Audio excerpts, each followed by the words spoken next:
Taking my journey from being a teacher of Stejskal language, Czech in my case, to becoming a translator and eventually a business owner.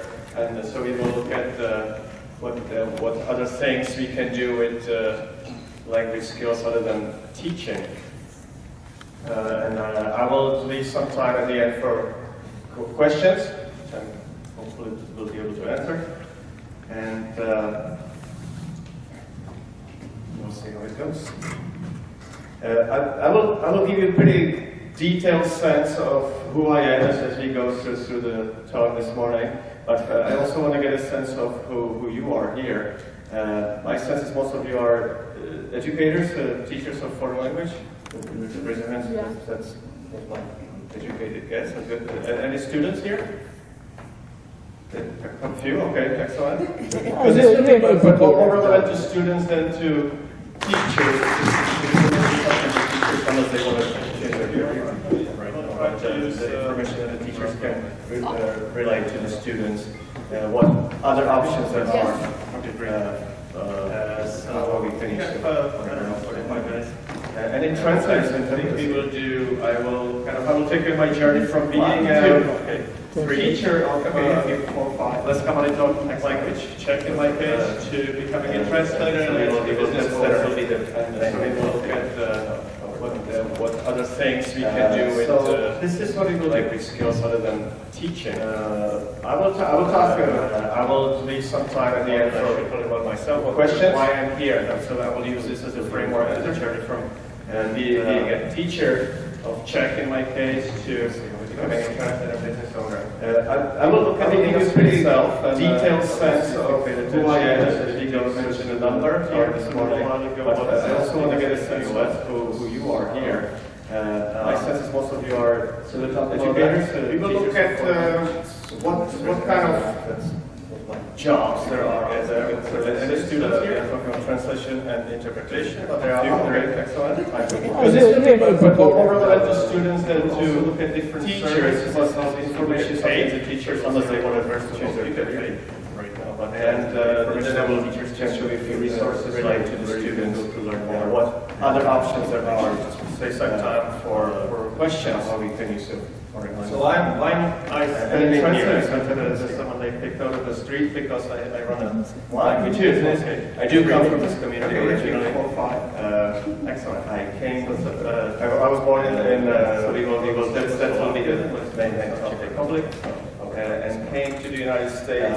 So this is what we call refugee many years ago. I will talk to you specific more than shortly before that why I'm here. So I will use this as a framework to the journey from being a teacher of Czech in my case. Many reasons becoming I think here was that we will look at the industry itself and the university attention. They also like to mention the number here in Slovakia because the size of the industry in the US and my family and myself. So I came to Philadelphia. What kind of in jobs there are 1988 services and translation and interpretation. March under May I was enrolled at the University of Pennsylvania.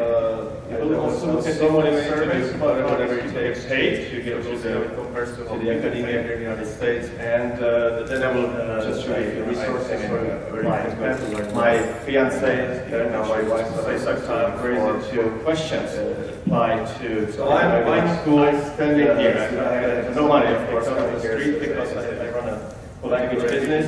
I do come from this community originally. I picked I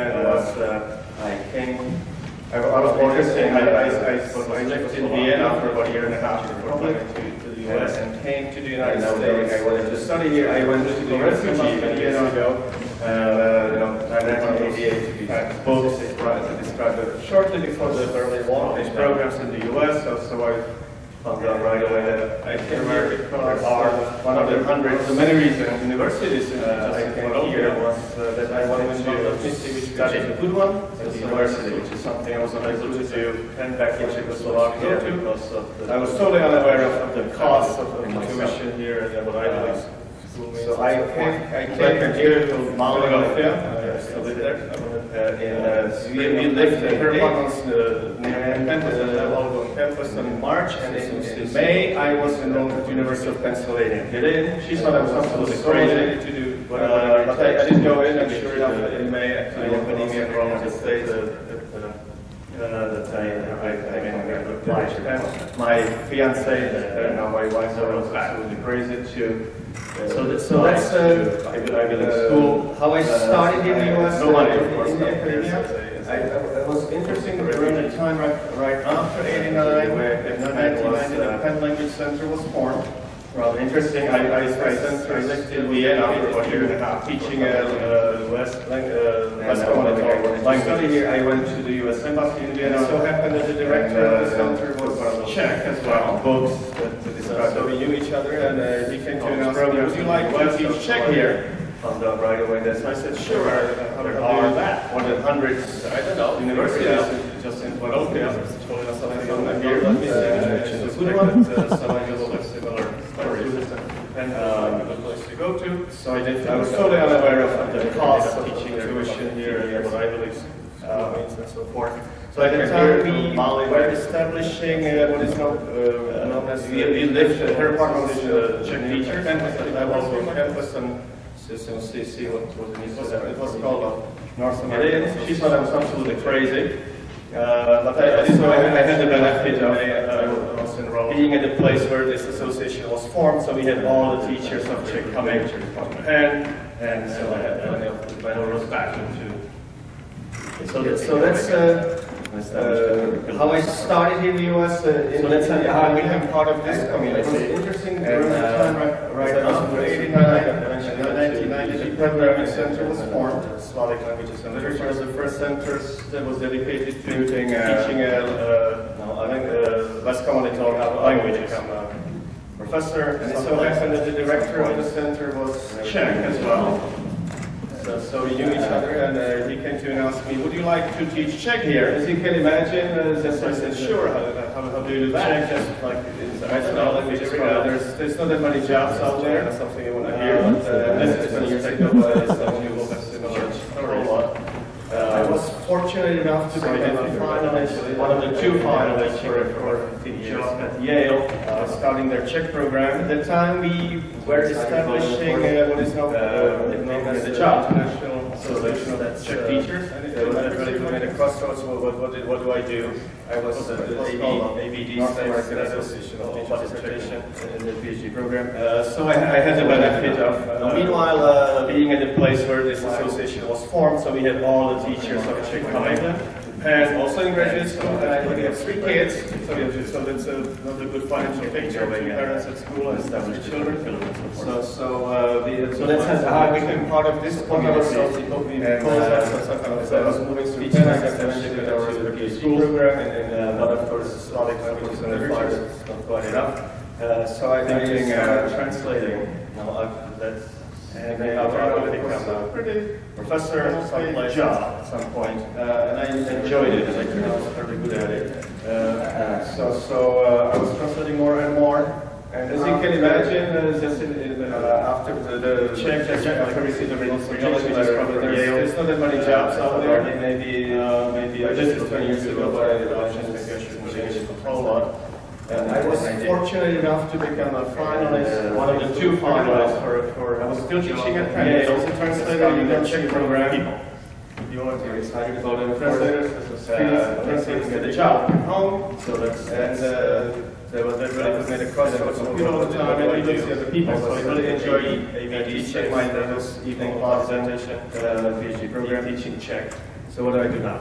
Meanwhile, I kept doing that, but my main source of income at that point was from translation. I was also in graduate school, and I had 3 kids, so that's another good financial picture. 2 parents at school and a study department. So we received a call from Support Ourselves, overhead of teaching them, asking them if they knew about any Czech translator. Unfortunately, I wasn't quite enough. So I started translating. So we will send him your way, and it turned out that what is it that you need? Well, so next day I went to, and I enjoyed it, and I turned out fairly good at it. So I was translating more and more. It was very daunting. It's one of the largest breaks in rejection letter from Yale. maybe by half, or maybe I should look into hiring myself. So I came to the meeting room, and they tell me, well, we are representing as a translator company, a lot of people here in Europe. Translators, freelance translators typically work with us, doing a check bag, and the check bag is in the bag, and for the running time, and we don't see the people. The discovery process, we collected a lot of teaching my documents on check, so we need to know where they are. Teaching check, not us. That's it. I kept doing that, but I was. And then they showed me what they had. And they had about 50,000, 1997 memos, meeting minutes, contracts, and received a call from large law firm in Philadelphia. And me working as a translator, I knew that if they knew the translator can do translators. It's about 3,000 words per day, so it's, I don't know, 10 pages. And, so we have 50,000 pages, so you tell me what is it that you need. I went doing the math in my head as well, but I didn't share my thoughts with them at the time. So I just said, yes, I'm John, I will help. It seemed very daunting. It's one of the largest firms to get my resources in the world again. So I say, straight from there, I went to my attorney in Philadelphia and told them I need to get to the meeting room. And they tell me that's what he did. We incorporated the very same day. The name of the company was then Central European Translations. That is suing a check form to service money. And in the discovery process, they collected what I did know documents in Czech, so we need to know where they are. At the time, I already did know a lot of Czech translators. And then they showed me what they had. And they had about Translators Association 50,000 pages certification program for different language combinations. Meaning Czech was one of those. And I was trying to establish certification handwritten program for Czech. And me working as a translator, I knew, but I did get to know the translators can do 5 translators in 3,000 words per day. So that's, I don't know, 10 pages or so. So you have 50,000 pages, so you do that. Now you should know that I did work as a translator. You should work as a math in my head as well. You should work in your native language at the time. But for languages such as Czech, and I suspect many of your languages, we don't always have the luxury. Let me have to get my resources. Let me take work again. So they said, okay, so straight from there I went to my attorney. Let me put it this way, many of us ended up translating into English. Because there are we incorporated the very same day. The name of the company was Central European Translations. My wife, who is American, and was English speaker, formed to service, so that's what we did essentially. And luckily at the time I did know a lot of still do at the time I already did a lot of translators from the company, and I knew that they were already actively involved in the American Translators Association. So I contacted them also, and I came to the next day. I printed client service business cards, language combinations. In the morning, check was one of those. Came back to establish certification program company. I have 75 and out of the year, but I did get to know about 75 translators, huge amount of money. So it's okay. So we started ranking it out. You should know that working as a translator, you should work as you should work in your native language for 2 years on this. But for languages such as Czech, and I suspect many of your languages, we don't always have the luxury rocket launch for the company, of course. However, you might know that it's not the greatest business model to have one client and many of us end up translating into English, simply because there are no native speakers of English later. Czech well enough to work as translators. Something else. So in my case, I ended up teaming up with my wife. Process of running this startup English speaker, I realized that we've been dealing with this. In languages and literatures doesn't necessarily prepare you for running business very well. So yeah, from the company, an MBA program from the company, and I knew certified translator. And so I contacted them also, and I came to the next day. I printed like several business cards later. Morning, came back to this big law firm, and they told them started from scratch. I said 75 translators ready to go. I realized that I knew that having single huge amount of clients is probably not a good Yes, okay. Clients and also found out that focusing on single language 2 years. I had 75 people. It's not good business time if they want to work with project clients and with the government, so that was actually rocket launch for the company, of course. However, the translations, it's not the greatest business model to have one client and knowing that the project will end. We do.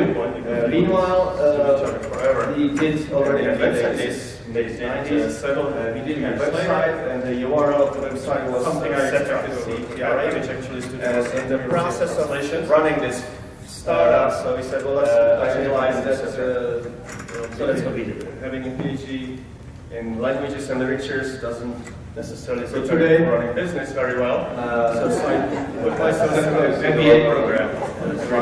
So an MBA program because I mentioned we have and 6 locations on 3 different continents. Working with the US government a lot. 2 years later, I was able to save up more interest in money. It was with the Department of Justice. We started from scratch.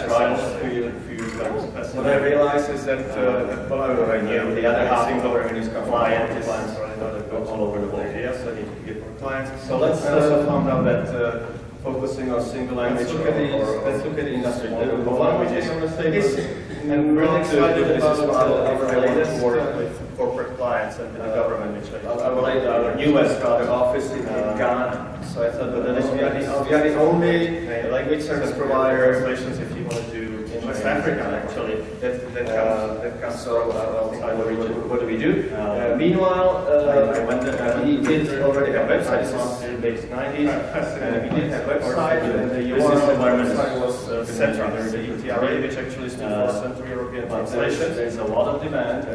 So we said, well, let's and we do already have some clients, and it looks like it's going to work out.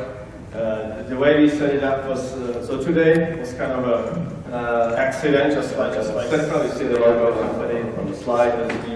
Because of this lawsuit convention, we have 2 years ago 6 locations, office 3 different continents. In Ireland, US governmental law to work on software modernization and so forth. A more interesting projects we did was with the services around the Department of Justice. We worked on the street opposite trials. I got part of my team.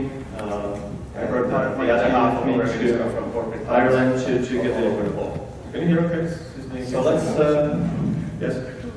let's look at the one more thing I want to say with me, and really excited about our Ireland. In the evening, you go to our US office in Ghana. So it's what we did. Because we got another gaming service provider, and you're thinking, this is fun. Opening offices overseas. Let's do something. Let's open another one. Let's do something crazy. Fascinating, of course. Then we had another environment. Well, let's go someplace where there's nobody else. There's a lot of demand, and we remember that we had we do already have paid project manager who is from Ghana who worked with us. The way we set it up was several years back. After finishing his accident, just like University of Wisconsin, he worked with us for about a year and some visa issues. So he said, well, why don't you try to go back to school and open the office in Ireland. So he went to the PhD to work program on translation and also translation studies. And it just happened he was about to graduate when he had this. So I brought my team to Ireland. And so he said, let's call him. Can you hear him? See if he's interested. Yes. Then I was thinking I would wake up in the morning and just forget this whole limerick with me. And I woke up in the morning and did not hear anything on Ireland. In the evening, it got to more and more intriguing. So I did call. So it's what we did. And we had a Guinness, and we had another Guinness, and then I did the US. And we were thinking, this is very interesting. It's fun. I was thinking about reaching out to you as well. Because I do want to go back to Ghana. Let's open another one. We'd like to work crazy for the Guinness. Then we have another Guinness, and we are showing up to let's go someplace where they're running everybody else. The business there is a general manager. And we remember that we had, so let's So we have a project manager who came from Ghana, who worked with us. Let's look at the industry now, several years back. After finishing his master's degree in translation in Wisconsin, he worked with us for about a year and some visa issues. So the industry is a woman who should try to have her received a little while ago. So he went to the US, PhD program, and he has translation studies. And it just happened that he was about to graduate when he had this frank conversation in Ireland. And so let's call it and see if they mentioned the number $15 billion as it is in the US. Then after I think I'll wake up in the morning. This is global. I woke up in the morning, I did not forget anything, and it's 105 years in 2009. So I did call someone. It's growing at about 15% after which is the US industries. And so the last year, 2013, I was thinking about reaching out to you as well, because I do want to go back to Ghana, and I would like to work how many hours and on the service. Long story short, he is now activity because we're running our business as a general manager, and it's working out beautifully. You will see that's like Africa. So let's look at the industry now. So the numbers I'm myself. 0.29. If we confirm it brief, and I guess it's market size of the industry. That seems to be crazy convert to what everyone has upwards of 2,000 languages in the US. Obviously, well, guesses about the thing is it's not paid for the industry, so it's not included in this chart. No, so I think that's about to change. Very big. Huge. Because Africa is. They mentioned the number $15 billion in the US, which is because Africa and growing faster than China. This is global, and the industry is really picking up there directly. So you see the largest spender I guess is Europe. It's growing at about 15% of the European Union, of course, with our industries. So the last year, 2013, we had about 35 languages. There's hundreds of combinations, right? You have to go from this indicates Latvian to French, and from French to Greek, and so forth. So language combinations that you need to accommodate aim for. Let me show you the next slide. That is North America. You will see 36% of this 35. Only the billions, so they take to deal with the numbers change. 0.29, going on and up? Or, it is a little bit. In terms of the share, market share. Okay, I'll try to keep it. Seems pretty crazy considering that Africa has upwards of 2,000 languages. Sorry. Obviously, so they recommend $15 billion in the US, which is pretty much in sync what we see here. So that's I think that's supposed to change. The bulk of this is maybe that. Because Africa is now growing faster. That's it. This South Africa growing faster. The bulk of this is spent by the Department of Defense. The industry is really picking up their growth. So you see the largest spender. But the commercial market is very strong as well. Because of then you see Asia, of course, with 23 Australia, New Zealand languages. Surprisingly, South America is a very small market share. There is demand of combinations. The demand is lower there than in the Latvian or French, and it limits that of course also the financial transactions, language combinations that they need to accommodate and pay for. Okay, that is North America. So let's see what 36% of this 35. Let's see what kind of services, what kind of jobs there are in this industry. So we talked about translation and interpretation. On a very basic level, I want to make sure you understand the difference between the two. Translation essentially is written, interpretation is spoken. So they mentioned $15 billion in the US, which there are many other we see here. Types of services, and translation and this is one side, interpretations are the two largest segments, and I will show you about a dozen of other types of service, and they are ranked by size. All of this is spent by the Department of Defense. The lower down we go on the list, and the smallness and other federal agencies. So the commercial largest, I guess, service is software localization. That is, as mentioned, Dick mentioned Microsoft launching. Surprisingly, South America is a very small market share language, so that's what it means, software localization. Now you open over there, that in Windows, it's here means that English and German and financial business and German is attached to it.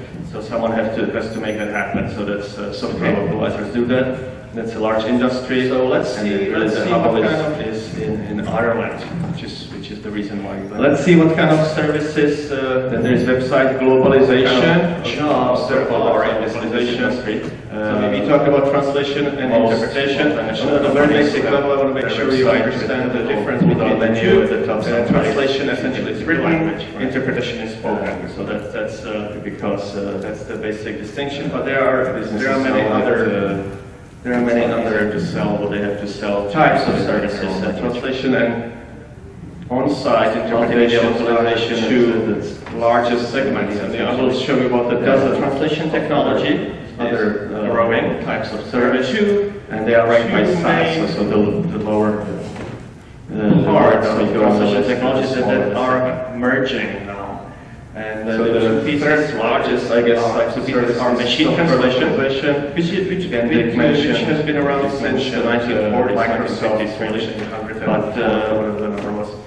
Not much language, that's what it means. Google translation, you change the model from Windows for rule-based translation to English and German translation interfaces. Essentially what it means, so someone had to pass, IBM was the pioneer for localized translation, and what is a large industry. And then again, it was the hub is Russian, of course, in the Russian project. This is the reason why we went after Sputnik website globalization, Sputnik localization, the US government work with businesses to figure out how national companies will have their website with the little pull-down menu that are some language and how to process all the content that is sold there in Russian quickly and efficiently. So they did a project to sell Russian text in their own language, which looked pretty good as they did a multimedia localization. It was not as essentially it's easy. Translation technology, because Russian translation was in those early stages based on parts or translation technology trying to describe how the language works. So there was a lot of rules. The pieces are machine translation, which has been around since the 1940s. So it had some 50s really vocabulary and then sets of rules, and then much progress was made until Google came along and changed the model from usually what was called rule-based translation to statistical. So that went on for about 50 years. Then the computing power, IBM was the pioneer. Computers increased tremendously. And what again it was really passionate, of course. Russian project. This was looking at Sputnik content that's already there translated by so the US government and creating a giant database, bilingual database essentially, how to work with and comparing to process to be translated with content that is in Russian. So that's what Google quickly and efficiently. So today the machine translation crowd figure out how we can combine the rule-based pretty good translation, and the results are getting better. It was not as don't want to use it easy marketing materials or contracts because the machine translation was an idea what in those early stages of the language based says pretty well. Algorithms that try to describe how main part is. So there was lots of rules in technology, and another piece is what we call computer tools. Computer follow the rules and translation tools. So it had some vocabulary and then some rules, and then database of previously translated text that was usually streamlines the process of translation. So that went on for about 50 years. Then the computing power you haven't heard, most of you. Computers that's increased tremendously. And what Google really pioneered this research was within the language looking at transcription content that's already there translated by humans. Translation is a giant database by your bilingual database essentially of marketing materials. And comparing what it means is that you understand to be translated with with this giant database. So that's what but that you are really taking the concept, the machine translation part of the figure out how we can convey the concept of the legislation and language. And the results are getting changed. You don't want to use it to translate your marketing materials. Testing it in QA, get an idea of the this really refers to says it for software localization. So that's the main part. This refers to measuring quality, technology translation. Another piece is advanced tools, computer-aided subject translation tools. So there are experts who actually standards and tools to measure quality. Database of previously translated text. Internationalization here. In this context, what it means is to author text or content creation is content in a very way that can be easily that's been coined by common sense advised use organizations that works metaphors research in the language industry. Saying transcreation is a term that's used for other language doesn't make any sense. Translation, I guess, of so that is writing. So we have experts who advise marketing materials, companies how to write. What it means is that you are not translating word by word, how to write their English content in a way that can be easily translated. That you are really taking the concept of machine translation post-editing is new, convey the concept of religion service, language, and because now the machine translation change becoming usable. There is a testing and professional QA, editor assurance. This take the raw output and to clean it up. The software in the past, localization, clean up of the machine translation output was so. This refers to the measuring quality, easier translation from scratch, not an easy task. It's machine translation output is typically good enough. So there are experts who are developing standards and tools and use it to measure quality of translation. There was a internationalization development that the machine translation means to author translators and content in a way that can be easily, because there was a wall between the two views and there was no communication whatsoever for 5 years ago. And both camps made their assumptions, which home run because it turned out to be inaccurate. An assumption made by the machine translation, so that there will be handful of experts who advise editors, companies how to write. It turned out English in this case hate it with passion to write their English content in a way that can be easy. It's a different group of people.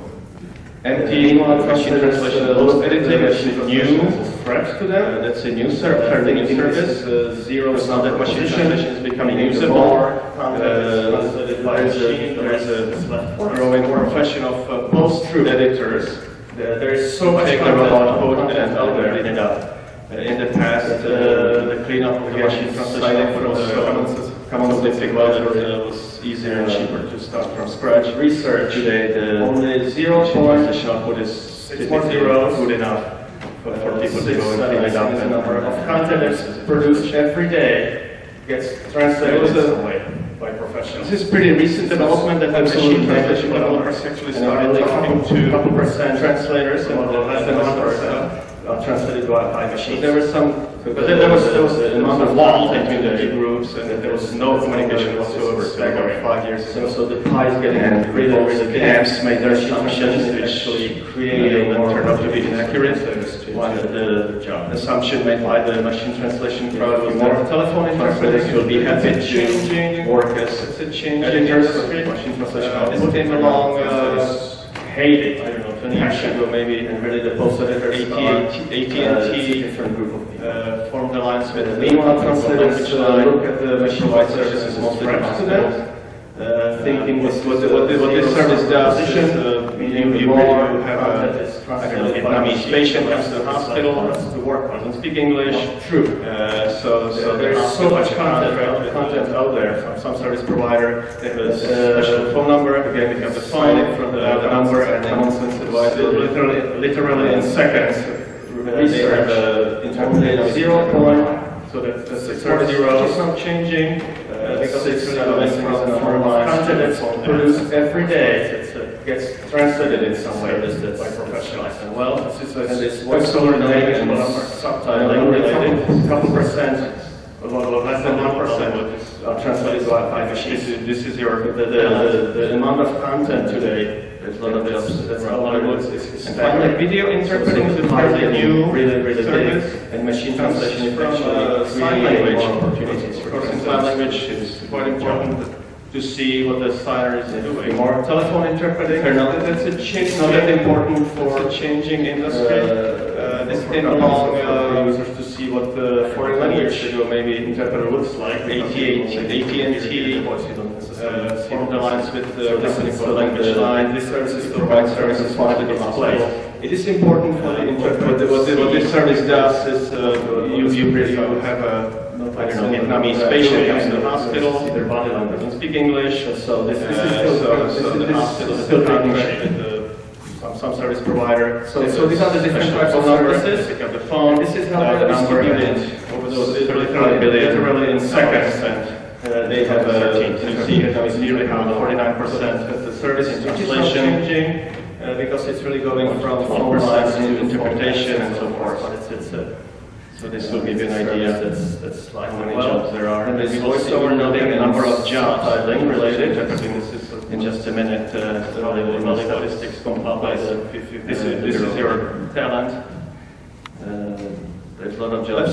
So now let's look at the video interpreting is fairly new. I just asked our director of sign language to give me a quick sign language report on how many languages the signer is doing. And just in the first quarter of this year, it's not that important. We're in the top 10, and how many we did, and what were the companies for users to see. So you see foreign language, as you can expect, like because you're in the top 10. Because again, these are languages to be translated into. So this is the services here kind of trying to find. You'll see Spanish mentioned twice for the interpreter to see for the United States, one for what the speaker Spain. So we've been doing and specialized body locale of the country. So this is still this is still taking shape. It's used.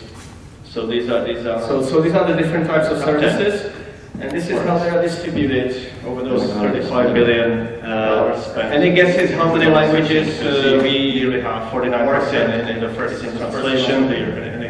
So we all know there's 7% under interpretation, and so any guesses how many?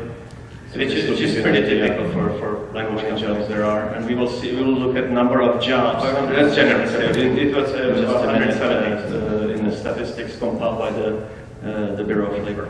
Here they are, 167 to be exact. Let's see the last 10. You see Spanish there again. Got some small requests. I just asked our director of Institute Services to give me a quick. The rest of us are really all working on how many languages we did. Largely just in the first quarter of this year, thanks to the fact that we had the top 10 and how many we did and what were the bottom 10. And we did, so you see, as you can expect, a large project in the top 10. So again, these are languages to be translated into survey for in the first into what you will see Spanish mentioned twice. Very interesting. One for the United States, one for Spain. Because we need to specialize the locale of the country. You want to record for a document you're working on? Q&A, yes. So I will these are the top 10. This is for the distribution of those any guesses how many languages we worked in? Look like since in the top left quarter. So we all know there's languages out there, so we didn't do that. But any guesses about a quarter? Which is pretty typical for language company in the first 3 months of this year. We'll show you the statistics of 170. What translators and interpreters typically make. But here they are. Typically, to be exact. Median. You see the last 10. You see Spanish again, especially for translators, could be significant. And I know in Puerto Rico, a lot of translators who the rest of it is probably all significant salaries. These are typically people in thanks. Not necessarily mainstream languages, but people who specialize in something very specific. So like we did non-proliferation, something they are really become a ghost project, and everybody knows that in the industry and the interested and say they can make a large company into. But the median pay is about 45,000. If you look at the bottom table, it shows differ by the industry. And this is available. This is available. You want to record for a few bottom. This is Q&A. Yes. So I will ATA, the American Translators Association. This is what the distribution of those 170. You see the numbers are different. So 167 languages. looked like. So you see the top left quarter, the higher languages that constituted about a quarter of the work we've done. And one more survey is from ALC, which is the Association of Language. I will show you quickly statistics of for what translators and interpreters typically make. See again if you look at I should say typically we are looking. This is here in-house translator. Really the range, especially for translators, could be significant. And I know here I should say that. In the US, the vast majority of translators are independent contracts are typically people in unusual for you, not unusual in mainstream languages, but people who specialize single translator specific, so like nuclear or operation or something. They are really become the go-to people for every service and provider in the United States. I mean, because we have so many languages. But the median here is 45,000. Work is done if you look at the bottom table. I think it's differed by the industry in the US.